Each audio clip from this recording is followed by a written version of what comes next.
you? Hello, Poppy. Very well.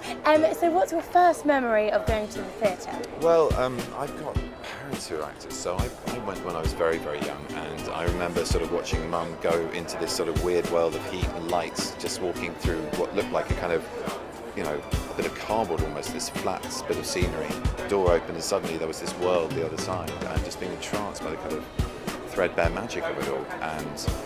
And being in the audience myself, I think one of my first memories was watching my dad in something called Bernardo's. I mean, I think he was so sick of the run at one point, he just basically waved to me in the middle of the production because he knew I was in. So I remember my dad waving to me on stage, which will probably get him into trouble. But you know, theatre's been part of my life for as long as I can remember. So have you always wanted to be an actor?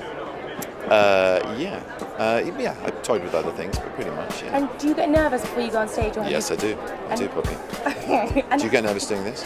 Terribly. Yeah, and how do you overcome your nerves? Different ways. I mean, you know, sometimes the work takes care of it because you're so concentrating on, well, you've got so many tasks to achieve, you can't really think for things you have to do, basically. So you don't feel the kind of presence of an audience, you don't feel you're being judged, you're just involved in that. Those are the golden moments, that's when it's really working, it's fantastic.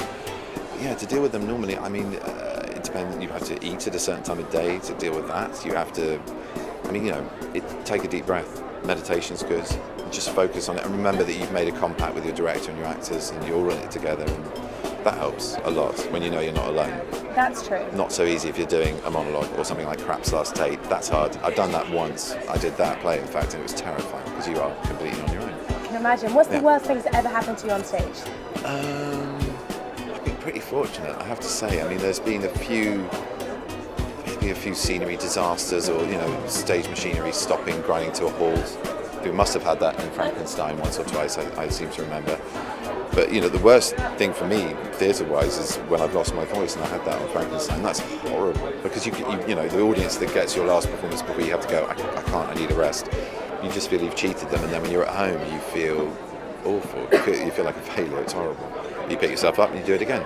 You haven't fallen off the stage or anything like that? No, Poppy, not yet. You're doing well. You're doing very well. I've done quite well in that regard because, yeah, it's quite easy. There was a huge drop in Frankenstein of about 20 feet, and there was a lot of other stuff going on in that production, so it would have been quite easy to forget yourself at times. But yeah, no, I haven't fallen off stage yet. Thank you very much. Enjoy tonight.